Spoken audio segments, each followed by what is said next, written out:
Raconte-nous en deux mots le monde Bugatti et la Galibier. Si on a l'intime conviction que le métier qu'on veut faire, c'est soit designer, soit modeleur numérique, il faut s'intéresser vraiment à la technique des choses et essayer de comprendre si le métier ou l'idée du métier qu'on se fait, est-ce que c'est la réalité. J'ai une courbe qui s'occupe de ça et tout ce qui est violet, c'est ce qui est impacté par la courbe.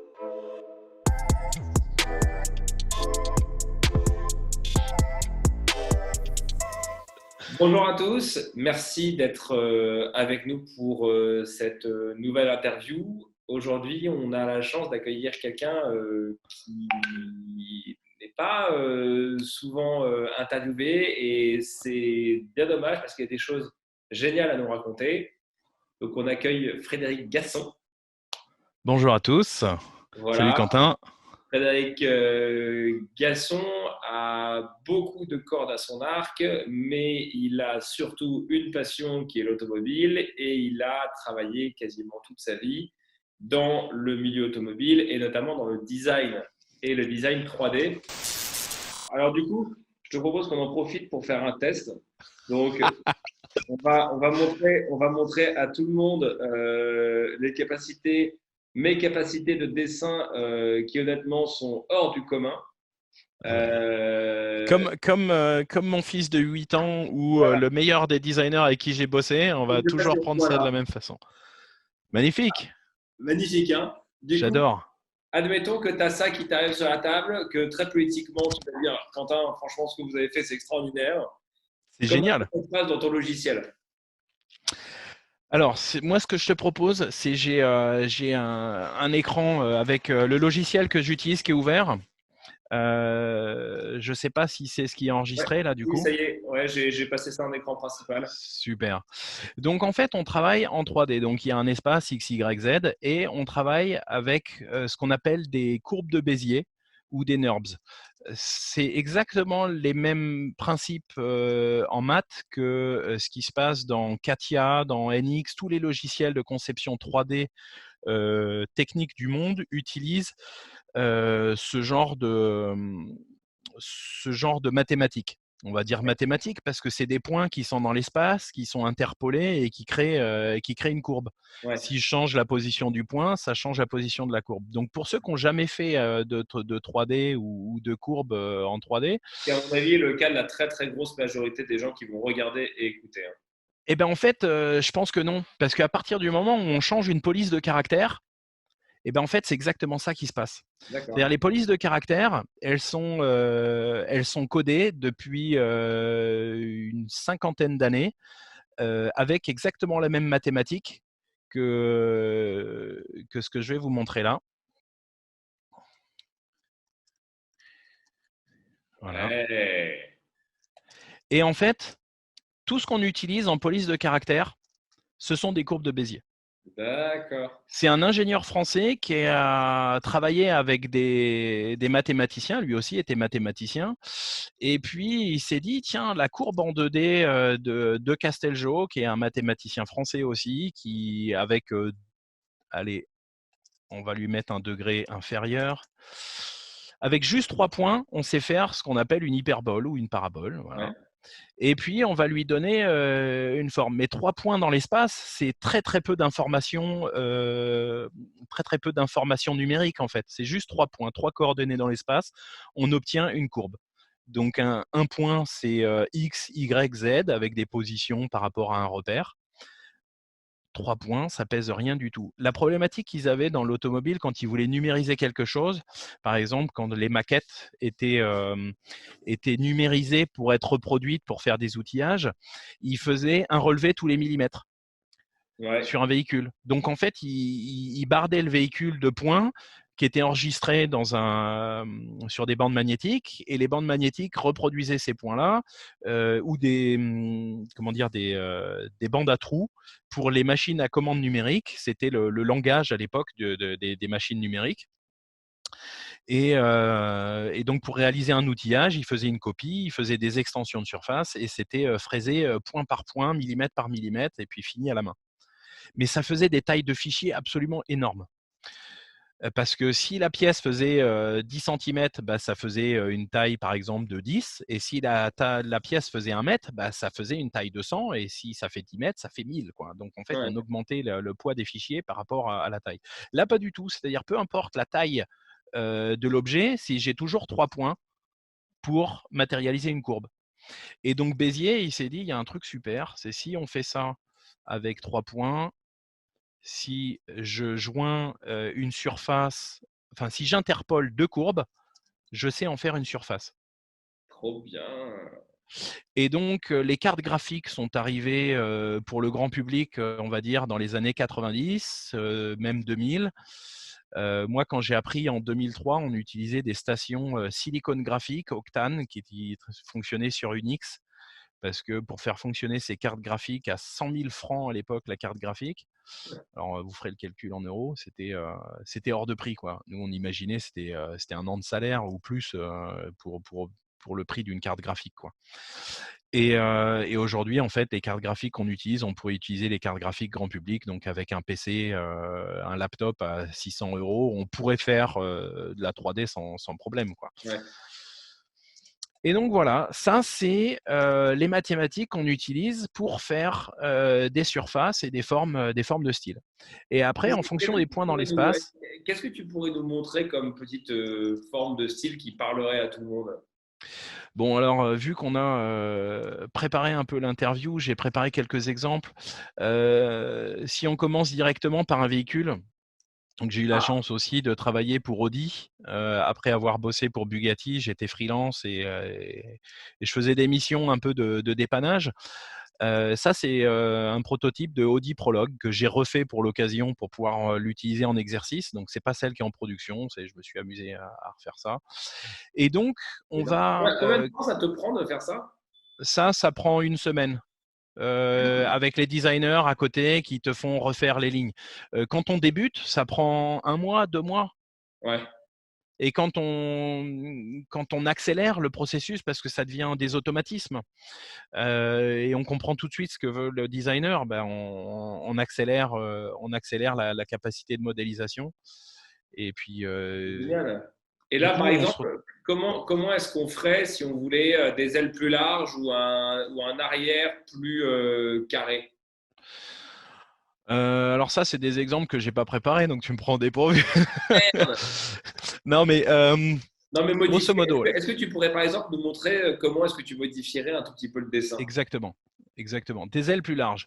En fait, je base mes surfaces sur des courbes. Ouais. Entre les courbes, je crée des carreaux qui vont avoir certains paramètres. Donc là, par exemple, bon, c'est un skin, on appelle ça. Donc c'est vraiment une interpolation entre 2 courbes. Si je bouge ces 2 courbes-là, je sais que le skin va suivre parce que c'est les parents. On crée des parentalités, on va dire, entre les éléments. Il y a des parties qui vont être parents, d'autres qui vont être enfants, qui vont être créés en fonction d'eux. Là, a priori, c'était pas que un skin. Donc, on va revenir en arrière. Mais si on veut changer, par exemple, le côté de caisse, on appelle ça, le Ouais. galbe de la portière, j'ai une courbe qui s'occupe de ça. Et tout ce qui est violet, c'est ce qui est impacté par la courbe. Donc, je D'accord. sais qu'en bougeant ça, tout ce qui est violet va être impacté. Ah oui. Donc, je pourrais très bien aller récupérer les 2 surfaces, récupérer les parents et isoler tout ça. Voilà. Donc tout ça, c'est ce qu'on appelle le flanc de la voiture, le côté de Ouais. caisse. Et si je veux changer la forme globale, je pourrais très bien extérioriser cette surface-là, par exemple. Là, ça se recalcule parce que j'ai mis des liens entre les courbes ensemble pour que ça Ouais. recalcule. Alors, ça n'a pas forcément de sens hein, pour le véhicule. Là, j'ai Oui. complètement sorti le côté de caisse. Ah ouais. Faudrait le faire rentrer, par exemple. Donc, donc il y a beaucoup, beaucoup de fenêtres. Comme tu peux voir, ça s'affiche un peu partout, dans tous les sens. Ça fait un peu sapin de Noël des fois. Ça clignote. Bon, il y a des façons de simplifier les fenêtres pour pouvoir travailler uniquement avec l'objet qu'on modélise. Ça, c'est ce qu'on appelle le user interface. Là, c'est juste Oui. l'interface utilisateur qui est plus ou moins facile à aborder en fonction du background qu'on a. C'est-à-dire, si on a déjà fait du CATIA, on va trouver que c'est super facile. Ceux qui font des logiciels plutôt de mesh, par exemple, c'est-à-dire tout ce qui est utilisé dans le cinéma ou qui est utilisé dans l'industrie graphique, on va dire, qui n'a pas besoin de la production, ils n'utilisent pas les NURBS. Ils vont utiliser ce qu'on appelle des polygones. Et le modelage en polygone peut être vraiment simplifié. Bon, tout dépend des logiciels, bien sûr, qu'on utilise, mais on peut avoir des interfaces beaucoup plus simples pour modéliser en polygone. Mais dès qu'on veut faire des choses un peu plus pointues, il va falloir avoir beaucoup plus d'outils et ça devient un peu plus compliqué. Donc, ceux qui viennent de logiciels, entre guillemets, plus simples, hein, c'est pas plus simple parce que je sais même pas m'en servir, mais des technos de modélisation beaucoup plus orientés polygone vont être beaucoup plus simples. Qu'est-ce qui est là-dessus, typiquement sur un dessin comme ça, qu'est-ce qui est le plus dur à modéliser dans la partie dans la voiture? Alors, quand j'enseigne un petit peu, parce que ça m'arrive d'intervenir auprès de jeunes ou moins jeunes qui veulent se perfectionner ou quoi, mais tous ceux qui veulent passer à l'automobile, ce qui est le plus dur, c'est la transition. En fait, il y a beaucoup de normes dans l'automobile. C'est pour ça qu'on fait souvent un petit peu la gloire des designers automobiles. C'est que pour aboutir à une sculpture, il y a beaucoup de zones complexes, très contraintes, qui sont tout ce qui se trouve autour du cylindre de vitre, parce que la vitre doit pouvoir descendre dans la porte. Ici, il faut avoir un joint constant tout autour. Et donc, la transition des formes entre le montant et la carrosserie, c'est forcément des choses qui ne sont pas simples. Ça, c'est un premier cas à faire. Ouais. Les autres choses pas simples, c'est la façon de transiter la partie avant avec ce qui se passe sur le côté, tout en conservant ce qui s'appelle le porte-à-faux. Si on va avoir des véhicules avec des très longs porte-à-faux, et dès qu'on va les regarder sous certains angles, le porte-à-faux disparaît en fait. Et tout ça, en fait, c'est tout ce qu'on va essayer de travailler avec le designer. Voilà, là par exemple, on a un très long porte-à-faux. Enfin, très Ouais. long, on pourrait le mesurer, hein, il y en a des plus longs. Et quand on regarde comme ça, le véhicule, on voit la roue avant qui est complètement propulsée à l'avant du véhicule, mais on voit plus ce porte-à-faux énorme. Et Ouais. c'est quand on tourne autour du véhicule qu'on va appréhender vraiment les volumes et les formes. Et toutes ces transitions sont assez fun à utiliser, mais très longues à apprendre en fait. C'est vraiment la partie la plus douloureuse, c'est apprendre à faire une vingtaine de voitures différentes pour après pouvoir se dire bon ben quand j'ai une nouvelle voiture, j'ai un peu moins peur de la faire quoi. Ouais. c'est c'est Mais euh, du c'est coup, ouais, toujours ça. quand tu bosses toute la journée pour dessiner une Audi ou une Bugatti, c'est quand même pas désagréable. C'est pas désagréable, mais si je devais, je disais ça à mon ami qui était designer chez Bugatti quand je lui ai dit je vais quitter le boulot Bugatti et je vais rentrer en Normandie, je vais faire des bateaux, des trucs comme ça. Et c'est pas qu'il se moquait de moi, pas du tout, mais il me disait mais tu vas aller faire quoi, des pare-chocs de Twingo quoi. Je lui dis mais c'est pas le problème. Ça me plaît bien de faire des pare-chocs de Twingo. J'ai adoré bosser avec Étienne et je continue à bosser avec lui, mais peu importe ce que je modélise, c'est fun, quoi. J'ai modélisé un clavier de vélo Tipeee là, pour la société Voxa Direct qui fait la saisie la saisie du texte en direct quand notre président parle à la télévision. Ouais. Il y a un texte qui s'affiche en bas, et ben le clavier, ben c'est un truc tout plein. Et donc j'ai modélisé le clavier avec un jeune qui était ici, qui était embauché chez nous, et, euh, et ça m'a plu. C'est pas parce que c'est pas une voiture de sport que ça devient plus lassant en fait. Ouais. T'as un C'est modèle, d'autant plus d'exigence de travailler sur des véhicules de sport, ou des véhicules. Plus on travaille avec des designers exigeants qui savent ce qu'ils veulent, plus nous on sue aussi, hein. ouais. T'as Donc un exemple c'est. de bug à dispo là qu'on puisse regarder? Alors, j'ai pas d'exemple de Bugatti ici parce que c'est Bugatti, j'ai des données constructeurs, donc j'ai pas le droit de Confidentiel. les partager et puis je les ai pas forcément. En revanche, j'ai un avion Bugatti. Ah, trop bien. J'ai un avion Bugatti que j'ai modélisé pour un architecte aérodynamicien, Ah, aéronautique. Donc, c'est un Bugatti 400p, on va dire, qui a servi à faire quelques études. Et surtout, c'était un démonstrateur de savoir-faire. C'est-à-dire, j'ai fait des cours de modelage là-dessus. C'est minimum de surface et maximum de possibilités de modéliser et de modifier les sections très rapidement. Je ne pense pas que ce soit nécessaire de rentrer plus dans le détail de ce qu'on pourrait changer en modélisation, parce que ce serait chronophage.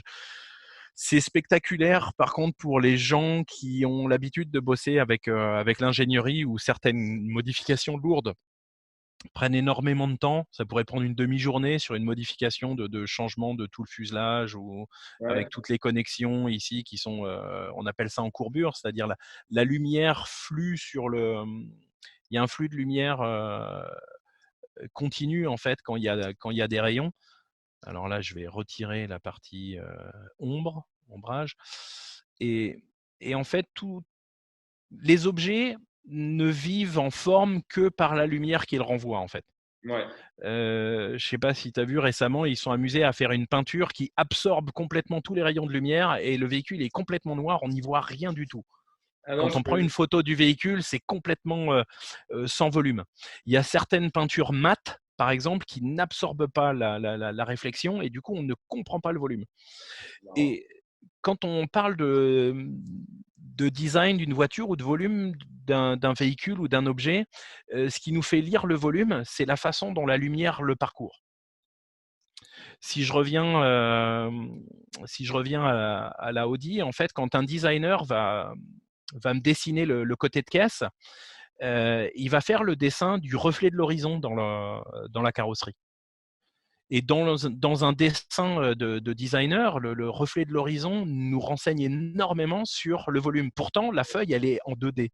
Ouais. La feuille, elle fait l'épaisseur d'une feuille et elle ne nous montre pas le volume. Et la façon Non. dont les En fait, reflets vont être les dessinés… ombres, ouais, c'est les ombres qu'un designer va esquisser qui vous permet, vous, de donner des volumes à une voiture.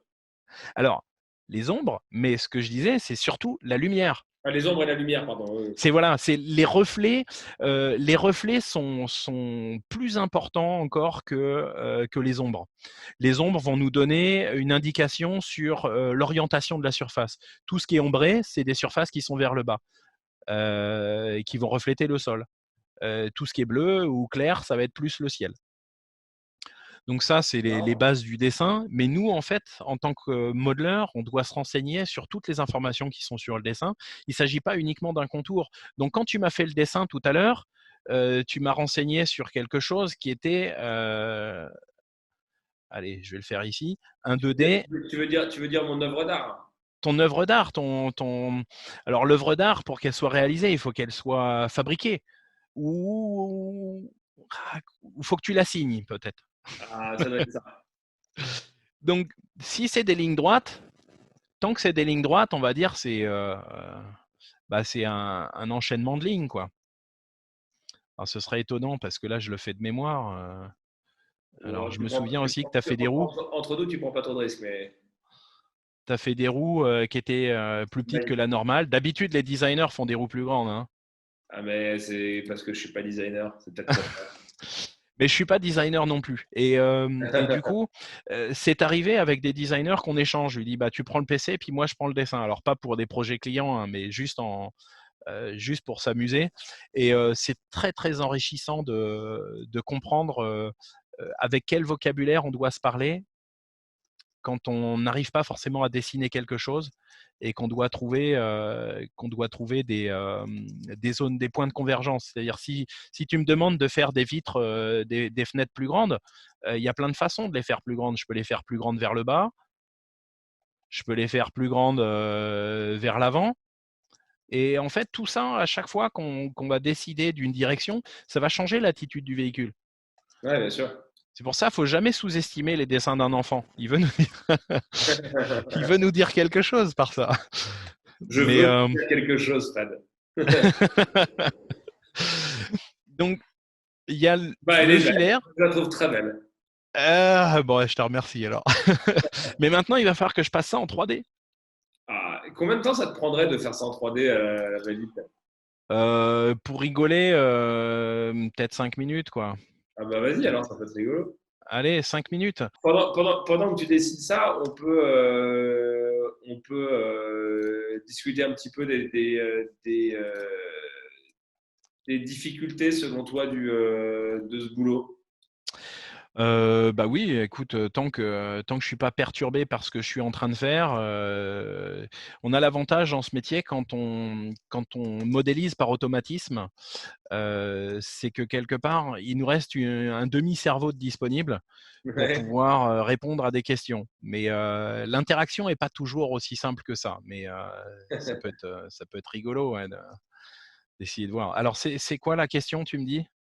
Bah, quelle est la grosse difficulté quand toi, on te donne une mission? Est-ce que c'est le rapport avec le designer? Est-ce que c'est la conception en elle-même qui peut être super technique? Est-ce que c'est réussir à faire plaisir et au designer et aux contraintes techniques? Est-ce que c'est le temps? Est-ce que c'est les nouveaux outils que tu dois appréhender en permanence parce que tu as des nouvelles techno? Qu'est-ce que...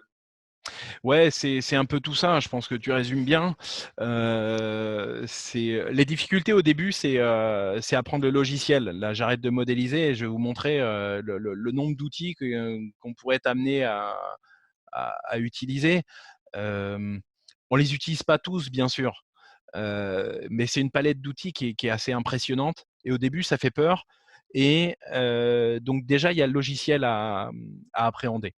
Après, il y a quand le designer demande quelque chose, c'est un petit peu, il va nous demander des choses, même si un designer cherche toujours à faire quelque chose qui n'existe pas, parce qu'il est créatif, parce qu'il va chercher à faire, quelque chose de nouveau. On va dire que la majorité du temps, c'est quand même des recettes de cuisine, de choses, bon alors ça, on sait que ça marche, on va d'abord faire un truc qui marche. Mais un truc qui marche, il faut l'avoir expérimenté avant. C'est un peu comme la première fois qu'on fait une mayonnaise, si ça marche pas, on ne sait pas forcément dire pourquoi. Et ben, du coup, en modelage numérique, c'est un peu ça. Il y a plein de recettes de cuisine qu'il faut connaître, qu'il faut appréhender pour pouvoir Magique! obtenir un résultat, quoi. Là, c'est pas comme ça qu'on ferait un véhicule, mais comme ton véhicule, il est fait un peu plus avec des lignes droites, je vais peut-être pouvoir réussir à le faire en moins de temps. Et c'est aussi pour que ce soit fun et rapide, hein, mais moi, je suis un grand fan de la modélisation historisée, c'est-à-dire plein de lignes qui donnent de très bonnes interactions avec les volumes. Et là, carrément, on n'y est pas, hein. Mais bon, peut-être que Quelle était, avec un quelle était ton expérience la plus dingue? waouh, il y en a eu plein des expériences dingues, mais une petite anecdote, donc je travaillais chez Bugatti et Frédéric Robin, donc je m'étais mis indépendant pour pouvoir aller travailler en Allemagne et avoir, plus de liberté, et Frédéric Robin, mon ancien employeur, me rappelle, il me dit: «Est-ce que tu peux prendre, 10 jours de vacances de Bugatti?» Je fais: «Oh bah, ça dépend, hein, ça se négocie toujours». Et puis, je dis à Bugatti, «Bon, bah, je rentre en Normandie, ou en région parisienne», et donc c'était pour les dépanner et il y avait donc, un scan, qui était arrivé, chez Détroit et le scan, il fallait le réaliser en 3D. Donc c'est un exercice, habituel, hein, c'est-à-dire les véhicules sont faits en clé, Ouais, en terre synthétique là ouais. et hem et une fois qu'ils sont contents du volume, ils vont le scanner. Donc on se retrouve avec un nuage de points qui est assez lourd et du coup, il faut le modéliser à l'identique, au millimètre près quoi, par D'accord. rapport, par rapport au scan. Et donc j'arrive le lundi matin, je savais pas du tout c'était quoi le véhicule, hein, et là, je vois un scan d'une forme que j'avais jamais vue. Donc là, vraiment en créativité, ils sont allés un peu loin. Pour moi, ce jour-là, je tombais de haut et donc c'était la Renault Désir. Donc tu trouveras l'image Alors, assez facilement ouais, ouais. et je vois le scan de la Renault Désir, heu il m'autorise à aller voir le véhicule chez Renault. Donc, ça faisait 3-4 ans que je n'avais pas mis les pieds chez Renault. Donc, je revois tous les anciens collègues dans les couloirs, dans les bureaux. Donc, j'ai passé beaucoup plus de temps à serrer des mains et à expliquer ce que je faisais. Et puis donc, je vois le designer, Yann Gersal, qui me dit ouais, bah voilà le véhicule, ce serait bien de le faire. Et puis après, j'ai quelques modifications à faire. Donc, j'ai dit ok, laisse-moi 3-4 jours. Donc, en 3 ou 4 jours, il a fallu remodéliser la forme de la Renault Désir. Et après, il venait tous les jours chez Détroit pendant une semaine et on ajustait les formes, c'est-à-dire des lignes de lumière qui n'étaient pas forcément celles qu'il souhaitait au départ. C'était tellement plus facile de les modéliser en numérique que de refaire une nouvelle clé, on appelle Ouais, ça, bien c'est-à-dire sûr. refaire un nouveau modèle échelle 1 synthétique. Donc on l'a refait en numérique, on a validé, et derrière, avec cette numérisation-là, qui était juste la peau extérieure du véhicule, ils l'ont utilisé dans le bureau d'études et ils ont retravaillé dessus tous les détails du véhicule. Moi, je suis juste intervenu au début 10 jours, au début du concept car, on va dire, pour que derrière, ils utilisent ces 3D-là pour faire tous les détails et fabriquer le concept car Renault Désir. Et là, c'est toute une équipe derrière. Hein. Il y a dû avoir 3 ou 4 modeleurs qui ont travaillé à temps plein pendant 2 Ouais. mois pour aboutir tous les détails. Il y a tout l'intérieur du concept car sur lequel j'ai absolument pas touché. Raconte-nous en deux mots le monde Bugatti et la Galibier. Galibier. Donc en 2008, j'arrive chez Bugatti. On travaillait sur les versions de la Bugatti Veyron. Euh, donc il y avait la version Faubourg qui sortait. Il fallait terminer les jantes avec un designer qui s'appelait Daniel Simon, qui était entre deux eaux parce qu'il partait aux États-Unis pour bosser sur le film Tron, mais il fallait qu'il finisse la Bugatti Faubourg. Donc là, je travaillais aussi avec Étienne Salomé. Et puis, il y avait ces projets prospectifs qui étaient utilisés chez Bugatti pour faire de la recherche, on va dire. Et puis, il y avait cette fameuse 4 places. Et donc, Étienne travaillait donc chez. T'es rappelé pour finir le projet de la Galibier. Ouais, enfin, pour finir, c'est toute une équipe, c'est pas pour finir, c'est vraiment pour la continuer. Là, on était dans le dur du concept car. Il me rappelle, là, je commençais à me lier avec celle qui allait devenir ma femme après, donc il fallait quitter Paris. Je me suis dit, est-ce qu'elle va me suivre un jour en Allemagne ou quoi? Je pars à Ingolstadt en avril. Avril-mai, j'ai pas compté mes heures. Au mois de juin, mon épouse est venue me faire un petit coucou. Et on a terminé le projet pendant l'été à Ingolstadt. Et ça a été un des plus beaux projets de concept car que j'ai réalisé. Vraiment dans, dans tous les détails. Donc c'est une grosse équipe. Hein. J'étais là un petit peu comme, je pourrais dire, responsable qualité des modèles qui sortaient avant de les mettre en production. Autant sur les pièces extérieures, vérifier la qualité, que sur les pièces intérieures, pas mal de modélisation quand même à mon actif sur la Galibier. Il y avait 10 personnes, il y avait 10 modeleurs en plus, quoi. Ouais. J'étais pas leur chef, mais ça a été une super expérience. Et puis beaucoup avec l'atelier. Et donc on a sorti le véhicule en septembre 2009. Et après, on a essayé de le mettre en production. Et c'est un peu l'anecdote du début avec tous les problèmes politiques qui s'en viennent. Et dernière petite question, avec le recul, a posteriori, l'ambiance Bugatti par rapport au reste. Si on veut se concentrer sur Bugatti, en fait, c'est une marque tellement prestigieuse que tout le monde veut donner le meilleur, mais à sa façon. Et donc, du coup, c'est le prestige attire beaucoup d'ego, Ouais. de gens qui sont là, qui ont de l'ego. Et il y a toujours des bonnes personnes bien intentionnées quand même dans tous ces projets-là. Et le plus dur, c'est de tenir quand on n'est pas le chef déjà. Mais j'ai eu plein d'autres expériences où en fait les choses se passent complètement différemment en fonction de comment le modeleur numérique est intégré dans les équipes. Ouais. Comment je suis intervenu? Je parlais de la Renault Désir où je suis intervenu 10 jours. Donc, en fait, en 10 jours, on fait la mission, on s'en va. Ça m'est arrivé d'aller faire 15 jours aux États-Unis pour faire l'intérieur d'un concept car de Lucid Motors. Il y a toute une équipe qui est en place. On arrive, on commence à voir les difficultés des uns, des autres. Avec l'expérience, là, j'avais 15 ans d'expérience quand je suis allé aux États-Unis pour Lucid, c'était il y a 2 ans. J'arrive, on jauge la situation. Pendant une semaine, on fait ce qu'on nous demande. Et puis, quand à la fin, il reste plus qu'une semaine et qu'on dit on doit tout livrer à la fin, là, on intervient, on prend plus de responsabilités, on a plus d'assurance parce qu'on a beaucoup plus d'expérience et on dit bon alors on va organiser les choses comme ça et on va le livrer comme ça. Bon, ça s'est terminé avec des semaines à plus de 110 heures de boulot dans la semaine et avec 2 nuits blanches et on a livré en temps et en heure parce que les sous-traitants, ceux qui fabriquent les pièces, si le modeleur numérique livre en retard, le sous-traitant, à un moment donné, il ne peut plus compresser sa fabrication.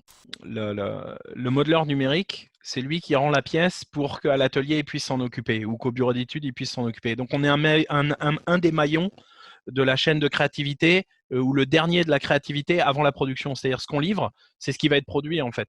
Ouais. Et si on livre un truc qui n'est pas fini, eh ben, ça se voit au final. Si on livre trop tard, eh ben, la personne qui fabrique la pièce va plus avoir le temps. Et donc, c'est quand tu me posais la question, les difficultés du métier, c'est savoir jauger le temps qu'on va avoir pour faire la pièce et savoir si on va pouvoir rentrer dans le délai qui nous est imparti. Et donc, savoir à quel moment il faut accélérer pour faire les choses, pour terminer dans les temps. Parce que si on livre pas le vendredi soir une pièce et que c'est le lundi soir, bah, ils n'auront pas fraisé dans le week-end et ils perdent une semaine, quoi. Mm. Donc ça arrive souvent. En fait, la gestion du délai, dans l'automobile, c'est ce qui m'a le plus, comment dire, donné d'adrénaline, mais aussi de stress, quoi. On est tout le temps à la bourre sur des projets de La concept base. car parce que j'ai beaucoup fait de projets concept car.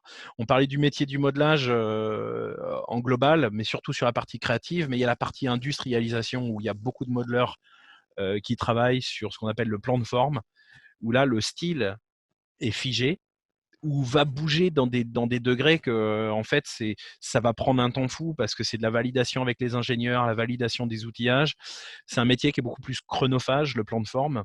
Et c'est pas inintéressant. J'ai beaucoup appris en faisant un petit peu de plan de forme ici et là pour accélérer justement des processus de modelage. Parce que dans le sketch modeling, c'est-à-dire dessiner comme j'ai fait ta voiture tout à l'heure, on va dire le champ des possibles et de la modélisation barbare et ouverte. Alors que quand on fait du plan de forme, quand ça passe dans les bureaux d'études, ben il n'y a plus le droit à l'erreur. Ouais, c'est clair. Malheureusement, on ne peut pas tout faire. La dernière chose que j'ai l'habitude de demander, et ce qui est important, c'est que euh, aujourd'hui, transmettre la passion qu'on peut avoir pour l'automobile comme pour l'aéronautique, c'est important. S'il y a des gars de 15, 18 ans qui regardent ce truc-là, qu'est-ce que tu leur dis pour qu'ils fassent ton métier? Faut être passionné, faut être, ça c'est un peu bateau ce que je dis en fait, passionné, on l'est forcément, mais à quel degré? C'est-à-dire, quand j'ai fait ce barreau, c'était, tout le monde était passionné. Et il y en a qui étaient passionnés de tuning, il y en a qui étaient passionnés de préparation moteur, il y en a qui étaient passionnés de design, d'autres de soudure. Donc en fait, si on a l'intime conviction que le métier qu'on veut faire, c'est soit designer, soit modeleur numérique, il faut s'intéresser vraiment à la technique des choses et essayer de comprendre si le métier ou l'idée du métier qu'on se fait, est-ce que c'est la réalité? Et donc ton émission est superbe pour ça. Là, je ne sais pas combien de temps tu vas retranscrire de notre interview, mais j'ai essayé de montrer ce que c'était que le métier du modelage, du modeleur numérique ou du modelage numérique. Et c'est vachement technique d'un côté, c'est vachement artistique de l'autre parce qu'on crée des formes. Et ça, en fait, avant d'être dans l'école, on ne le sait pas. Hmm. Avant de tester la première fois qu'on modélise un truc avec un designer, on ne se rend pas compte de ce que c'est. Et avoir pu le montrer, là, déjà, moi, je trouve ça super. Bah, c'était passionnant. Euh, C'est vraiment trop bien d'avoir un œil sur le logiciel et voir les trucs qui prenaient un peu vie et Alors, tout. il y a d'autres logiciels, hein, j'ai pas approfondi. Ça, c'est Alias, il y a SMSurf, il y a d'autres logiciels 3D qui sont capables de faire ça, mais Alias fait partie des logiciels les plus utilisés. Ouais. Mais c'est hors de prix. Une licence Alias, c'est 11 000 euros par an, hein. Ouais, pas Donc, mal. pour les étudiants, il y a possibilité d'avoir un accès, mais et il faut être étudiant dans une école de design. Ouais. Bon, bah, c'était Mais hyper sympa en tout cas. Merci pour ton temps. C'était top. plaisir. À une Et prochaine. ouais, bah, carrément, écoute, on se refera une session pour tout le reste de ta vie.